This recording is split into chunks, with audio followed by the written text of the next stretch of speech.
Unified 911, anong matutulong namin sa'yo? Anya ti may tulong miken ka po. Anong may tatabang ko sa imo? Unsay akong ikatabang nimo? Ngini makadabang na misal ka no? Sa anumang wika o dialekto, may tulong na darating sa iyo.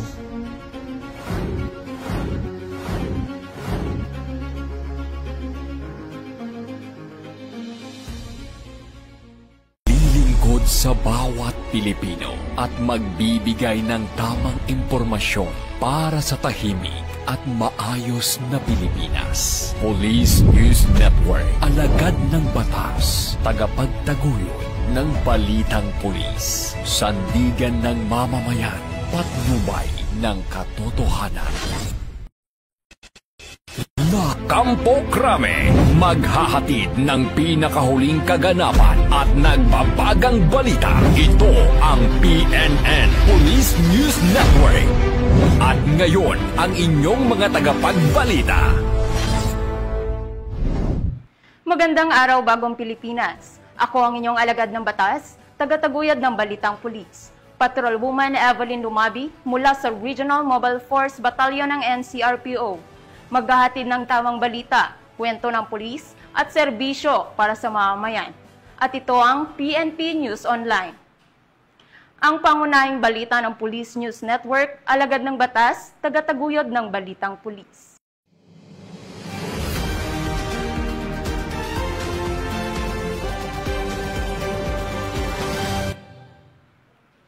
Ngayon ay araw ng Sabado at narito ang mga balitang nakalap ng ating mga PNN correspondents sa loob ng linggong ito.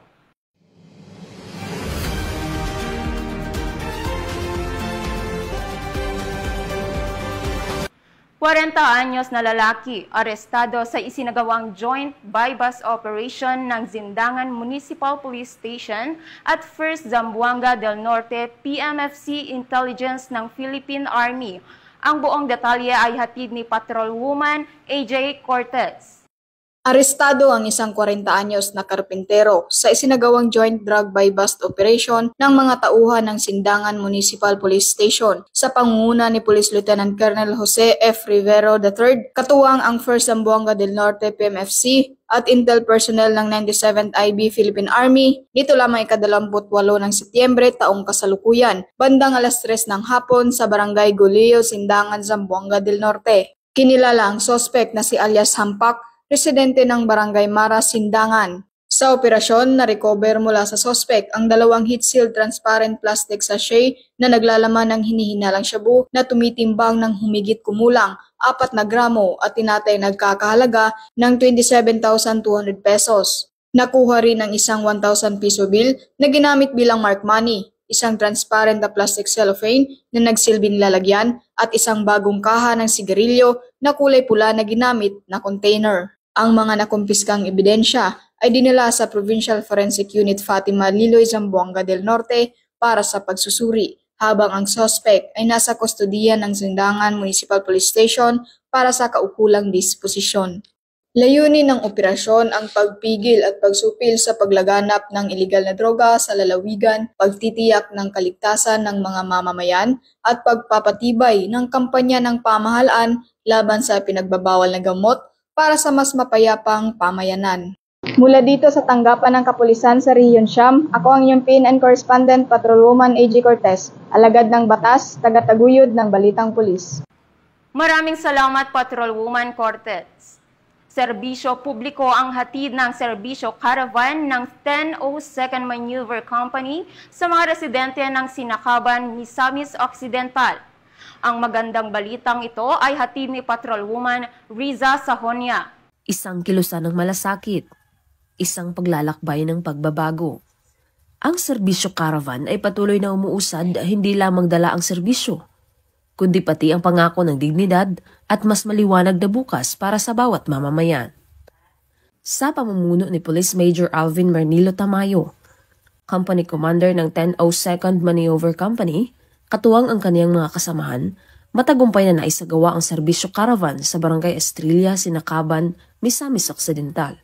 Nakipagtulungan ang unit sa lokal na pamahalaan ng Sinakaban at iba't ibang ahensya ng pamahalaan upang maihatid ang mahalagang serbisyo gaya ng medical na tulong, suporta sa kabuhayan at mga programa sa kaligtasan. Namahagi rin sila ng food packs at tsinelas para sa mga residente, kasabay ng anti-terrorism dialogue na layong palakasin ang katatagan ng komunidad at ang pakikipagtulungan sa mga otoridad para sa seguridad. Ang nasabing gawain ay patunay ng nagkakaisang pamamahala na nagsusulong ng madaling pag-akses sa serbisyo at inklusibong kaunlaran para sa lahat ng barangay sa lalawigan. Mula dito sa Hilagang Mindanao, ako ang inyong Police News Network Correspondent, Patrolwoman Riza Sahonia, alagad ng batas, tagataguyod ng Balitang Pulis. Maraming salamat, Patrolwoman Sahonia. Babae arestado sa kasong estafa ng tinaguriang top 1 most wanted person ng City Special Operation Group sa mga tauhan ng PNP Davao. Patrolwoman June Mary Joy Rupin sa report. Isang babaeng kabilang sa listahan ng top 1 most wanted person ng City Special Operations Group ang naaresto sa bisa ng warrant of arrest para sa kaso ng 3 bilang ng estafa ngayong Setyembre 29 taong kasalukuyan bandang alas 12 Gs ng tanghali sa Candelaria Street, Barangay 76-A, Ecolan, Davao City. Kinilala ang suspek sa alias na Janet, 57 taong gulang. May asawa, isang laborer at residente ng Emerald Street, Illumina Estates, Purok 3, Barangay Comunal, Davao City. Katuwang sa nasabing operasyon, ang mga operatiba ng Regional Special Operations Group 11 at Police Station 15. Dagdag pa, batay sa kutusan ng korte, may inirekomendang piyansa na nagkakalaga ng kabuuang 164,000 pesos para sa pansamantalang kalayaan ng akusado. Sa kasalukuyan, ang suspek ay nasa kustudiya ng Ikulan Police Station para sa karampatang disposisyon ng kanyang kaso. Patuloy naman ang paalala ng kapulisan sa publiko na makipagtulungan sa mga otoridad sa pagbibigay ng impormasyon ukol sa mga taong may kinakarap na kasong kriminal upang mapanatili ang kaayusan at katahimikan sa lungsod. Mula dito sa Police Regional Office 11, ako ang inyong PNN correspondent, Patrolwoman June Mary Joy Rupin, alagad ng batas, tagataguyod ng Balitang Pulis. Maraming salamat, Patrolwoman Rupin. Tulak ng droga, arestadong matapos ang bypass operation ng mga tauhan ng Oton Municipal Police Station sa Oton, Iloilo. Patrolwoman Ledilyn Bansagon, ibalita mo. Sa mas pinaigting na kampanya kontra illegal na droga, isang truck driver ang naaresto sa matagumpay na anti-illegal drug buy-bust operation na isinagawa ng Station Drug Enforcement Team ng Oton Municipal Police Station na pinangunahan ni Police Captain Ali V. Estamber, hepe ng Oton MPS, bandang 1:10 ng hapon sa Purok 2 Poblasyon, San Joaquin, Iloilo, nito lamang ika-27 ng Setyembre taong kasalukuyan. Kinilala ang naaresto sa alias na Stephen, 45 taong gulang, walang asawa at residente ng Barangay Poblasyon, President Rojas, Capiz. Na-recover mula sa suspect ang tinatayang 30 gramo ng hinilaang shabu na may halagang 204,000 pesos batay sa standard drug price. Ayon sa investigasyon, nakalap ang impormasyon mula sa isang concerned citizen ukol sa illegal na aktibidad ng suspect. Matapos ang isang linggong surveillance, nakumpirma ng mga operatiba na si alias Stephen ay sangkot sa bintahan ng illegal na droga, kumukuha ng supply mula sa Iloilo City at ikinakalat sa bayan ng Oton at mga karatig na lugar. Kasalukuyang nasa kustudiya na ng Oton MPS ang suspect at haharap sa kasong paglabag sa Republic Act 9165 o ang Comprehensive Dangerous Drugs Act of 2002. Ang matagumpay na operasyon ay patunay na walang humpay na pagsisikap ng mga kapulisan ng Iloilo upang sugpuin ang iligal na droga at tiyakin ang kaligtasan ng komunidad ng mga Ilonggo. Mula dito sa Police Regional Office 6, ako ang inyong Police News Network Correspondent, Patrolwoman Ledilyn Bansagon, alagad ng batas, tagataguyod ng Balitang Pulis. Arestado ang isang lalaki na isang top 3 municipal most wanted person na may nakabinbin na kasong rape by sexual assault sa mga tauhan ng PNP Cebu City. Patrolwoman Florome Azares sa report. Sa kulungan ng bagsak ng top 3 most wanted person provincial level, na may kasong rape by sexual assault ng RA 7610. Matapos itong maaresto sa sitio Tugas, Banawag at Shepherd, Barangay Guadalupe, Cebu City, noong ika-27 ng Setyembre ng taong kasalukuyan. Kinilala ni Police Major Mark Eric C. Papong, Station Commander ng Police Station 9 Cebu City Police Office, ang suspect na si alias Mel, 35 anyos, na residente ng naturang lugar.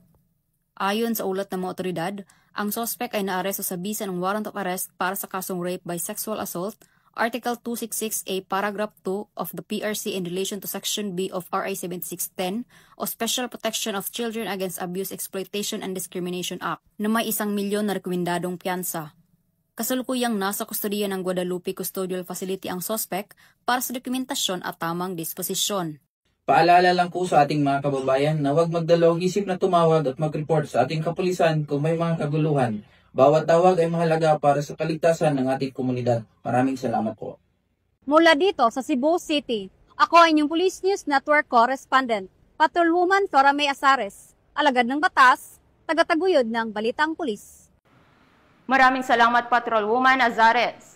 Sa patuloy na kampanya kontra illegal na droga ng PNP, naglunsad ng Anti-Illegal Drug Awareness ang mga tauhan ng Regional Police Community Affairs and Development Unit 2 sa mga estudyante ng Reyna Mercedes Vocational and Industrial School Isabela. Ang buong detalye, hatid ni Patrolwoman Wendy Singson. Bilang bahagi ng pinaigting na kampanya laban sa illegal na droga, matagumpay na isinagawa ang 2 araw na Youth Summit 2025 na may temang Strengthening Youth Advocacy Towards Drug-Free School and Community. Nito lamang ika-24 hanggang ika-25 ng Setyembre ngayong taon sa Reyna Mercedes Vocational and Industrial School, Barangay Talungan, Reyna Mercedes, Isabela. Pinangunahan ito ng Reyna Mercedes Police Station sa pamumuno ni Police Major Charles B. Carino, Chief of Police, at Regional Police Community Affairs and Development Unit 2 sa pamumuno ni Police Captain Ruby Ann J. Versida, OICRP Kadutu, katuwang ang pamunuan ng RMVs sa pangunguna ni Mrs. May Rani Christine A. Sipagan, School Principal 2. Umabot naman sa 1,200 na mag-aaral mula junior at senior high school ang nakibahagi sa nasabing programa. Tinalakay ni Police Captain Jefferson N. Dalayak, Deputy Chief of Police ng Reyna Mercedes Police Station, ang issue ng gangs and youth violence kung saan binigyan diin ang kahalagahan ng mentorship, community support at personal development upang maiwasan ang kabataan sa gang-related activities. Samantala, tinalakay naman ni Patrolwoman Jerilyn Colico, Action PNCO ng RP Kadutu, ang patungkol sa Republic Act 11930 para sa mga mag-aaral mula grade 9 at grade 10 at Republic Act 9165 para sa mga mag-aaral mula grade 11 at grade 12 ng nasabing paaralan. Mahalaga po ito sa ating mga kabataan, sa ating mga youth, dahil alam naman po natin na napakaraming involved na ngayon sa mga violence na nakikita natin sa mga news. Kaya mahalaga po ito yung ating activity na ginagawa sa mga school para sa ganon ma-educate po yung ating mga kabataan, lalong-lalo na itong mga estudyante po. Samantala, patuloy ang PNP Isabela sa pakikipag-ugnayan sa mga paaralan upang mapalawak ang advokasya laban sa iligal na droga. Mula dito sa lalawigan ng Isabela, ako ang inyong Police News Network Correspondent, Patrolwoman Wendy Singson, alagad ng batas, tagataguyod ng Balitang Pulis. Maraming salamat Patrolwoman Singson. Walang kawala ang 2 lalaki matapos mahuli sa bypass operation at nasabat ang droga at baril sa isinagawang bypass operation ng PNP Batangas. Ang balitang ito ay hatid ni Patrolwoman Mary May Sarturio. Hindi na nakapalagpa ang 2 suspect matapos ang isinagawang buy-bust operation ng mga tauhan ng Santo Tomas Component City Police Station. Kinilala ang mga suspect na sina alias Louie at alias Red, kapwa mga residente ng Puro 4, Barangay San Cristobal, Calamba City, Laguna. Nakumpiska mula sa mga suspect ang 6 na heat-sealed transparent plastic sachet na naglalaman ng hinihinalang shabu na may bigat na 1.4 gramo, isang caliber 9mm pistol, 2 magazines, 9 na live ammunition, isang 1,000 peso bill bilang buy-bust money, 3 cellphone at isang motorsiklo. Kasalukuyang nasa custody ng Santo Tomas Component City Police Station ang mga arestadong akusado para sa dokumentasyon at tamang disposisyon. Ang kanilang pagkakaaresto ay patunay ng dedikasyon ng ating mga kapulisan sa pagpapanatili ng kapayapaan at seguridad sa komunidad. Mula rito sa Calabarzon, ako ang inyong Police News Network Correspondent, Patrolwoman Mary May Sartorio. Alagad na batas, tagataguyod ng Balitang Pulis. Maraming salamat, Patrolwoman Sartorio. Ilang personnel mula sa Police Regional Office 1 kinilala ang kagalingan at kahusayan sa ginanap na 59th year anniversary celebration ng NAPOLCOM Regional Office 1. Ang buong detalye ay mula kay Police Staff Sergeant John Del Supremo.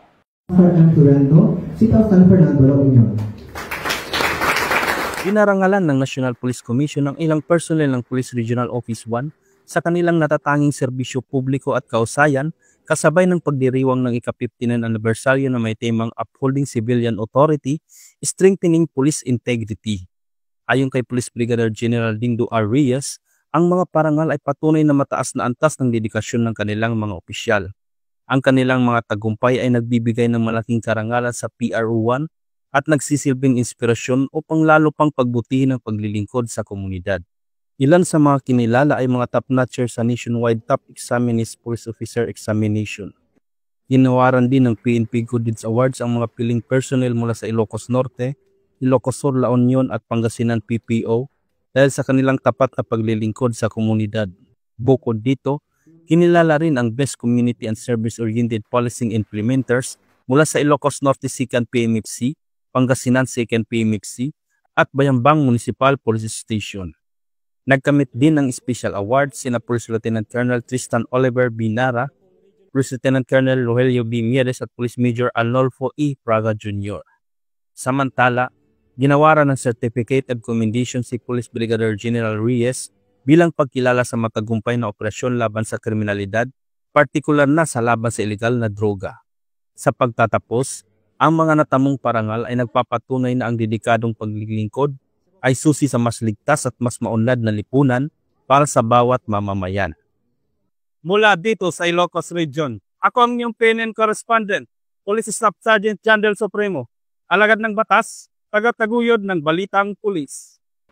Maraming salamat, Police Staff Sergeant Supremo. Sa paghahain ng warrant of arrest ng San Manuel PNP, arestado ang isang top 9 provincial most wanted person na may kasong rape sa bayan ng San Manuel, Isabela. Patrolwoman Jerilyn Colico, ibalita mo. Sa isang matagumpay na operasyon ng pinagsamang tracker team mula sa San Manuel Police Station, Provincial Intelligence Unit Isabela PPO, Provincial Investigation and Detective Management Unit Isabela PPO, Regional Intelligence Unit 2 Provincial Intelligence Team Isabela West, 1st Isabela Provincial Mobile Force Company 3rd Platoon at Regional Maritime Unit 2, naaresto kamakailan ang top 9 most wanted person sa antas panglalawigan na kinilalang si alias Bentong sa bayan ng San Manuel, Isabela. Ang akusado ay naaresto sa bisa ng warrant of arrest na inisyo noong ika-24 ng Hulyo nitong taon ng Presiding Judge, Regional Trial Court, 2nd Judicial Region, Branch 23 Rojas, Isabela, na walang inirekomendang piyansa para sa pansamantalang paglaya nito. Ayon sa mga otoridad, ang pagkakaaresto kay Bentong ay nagresulta ng masusing pagtutulungan ng mga ahensya ng kapulisan upang sugpuin ang krimen at itaguyod ang kapayapaan sa komunidad. Matapos maaresto, agad na ipinaalam sa akusado ang kanyang mga karapatang konstitusyonal alinsunod sa Miranda Doctrine. Pansamantalang dinala sa San Manuel Police Station ang naarestong suspect bago ibalik sa hukuman na nag-issue ng warrant. Ang matagumpay na operasyong ito ay patunay na patuloy ang pagsisikap ng PNP Isabela sa ilalim ng pamumuno ni Provincial Director Police Colonel Lee Allen B. Bauding na bigyan ng hustisya ang mga biktima ng krimen, lalo na ng panggagahasa at panatilihin ang kaayusan sa lipunan. Ang PNP Isabela rin ay patuloy na nananawagan sa publiko na magtulungan sa pagpapanatili ng kapayapaan at kaayusan sa pamamagitan ng pagbibigay ng impormasyon tungkol sa mga kriminal na aktibidad. Mula dito sa lalawigan ng Isabela, ako ang inyong Police News Network Correspondent, Patrolwoman Jerilyn Colico, alagad ng batas, tagataguyod ng Balitang Pulis. Sa mas pinaigting ng kampanya kontra kriminalidad ng PNP, huli ang 2 wanted person na may kasong frustrated murders sa PNP Palawan. Magbabalita dyan si Patrolwoman Eloisa Beredo. Naaresto ng pinagsanib na person ng Criminal Investigation and Detection Group Palawan Provincial Field Unit at Puerto Princesa City Police Office Criminal Investigation Unit ang dalawang most wanted person na sangkot sa kasong frustrated murder sa isinagawang operasyon nito lamang 29 ng Setyembre taong kasalukuyan sa Barangay Tinigiban, Puerto Princesa City. Kinilalang sospek na si alias Nur, 29 anyos, may asawa, isang technician at residente ng Purok Pastoda, Barangay Santa Lourdes, Puerto Princesa City. Siya ay nakalista bilang most wanted person city level number 2 at si alias Kian, 34 anyos, binata, self-employed at residente ng Barangay Santa Monica, Puerto Princesa City. Siya naman ay nakalista bilang most wanted person city level number 5. Ang pag-aresto ay isinagawa sa bisa na warrant of arrest para sa kasong frustrated murder sa ilalim ng Article 248 kaugnay ng Article 6 ng Revised Penal Code na inilabas ni Honorable Jose Bayani Usman, Presiding Judge ng Regional Trial Court Branch 50, Puerto Princesa City noong ika-24 ng Setyembre taong kasalukuyan. May nakalaang piyansang 100,000 pesos para sa kaso. Ayon sa ulat, tiniyak ng mga operatiba na wasto at malinaw na ipinaalam sa akusado ang kanilang mga karapatan. Sa kasalukuyan, sila ay nasa kustodiya ng Criminal Investigation and Detection Group Palawan Provincial Field Unit para sa kaukulang dokumentasyon at tamang disposisyon. Ang matagumpay na pag-aresto kay alias Nur at alias Kian ay nagpapakita ng mas pinaigting na kampanya ng Philippine National Police laban sa kriminalidad. Ito ay patunay ng dedikasyon ng kapulisan sa pananatili ng kapayapaan, seguridad at katarungan para sa sambayanang Pilipino. Mula dito sa Palawan Police Provincial Office, ako ang inyong PNN Correspondent Patrolwoman Eloisa Joy Beredo, alagad ng batas, tagataguyod ng balitang pulis. Maraming salamat, Patrolwoman Beredo. At yan ang mga balitang nakalap ng ating mga PNN correspondents mula Luzon, Visayas at Mindanao sa loob ng linggong ito. Sa ngalan ng pamunuan ng Philippine National Police sa pangunguna ni Acting Chief PNP Police Lieutenant General Jose Melencio Nartates Jr. at sa pamumuno ni President Ferdinand Marcos Jr., kami ay maglilingkod sa bawat Pilipino at magbibigay ng tama at balanseng balita dahil dito sa bagong Pilipinas, ang gusto ng pulis, ligtas ka. Mula rito sa tanggapan ng tagapag-ugnay ng pambansang pulisya, ako ang inyong alagad ng batas, tagataguyod ng balitang pulis. Patrolwoman Evelyn Lumabi mula sa Regional Mobile Force Battalion ng NCRPO. Maghahatid ng tamang balita, kwento ng pulis at serbisyo para sa mamamayan.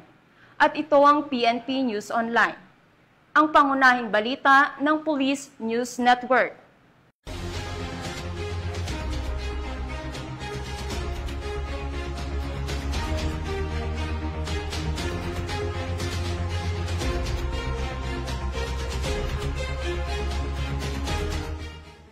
Police News Network, alagad ng batas, tagapagtaguyod ng balitang pulis.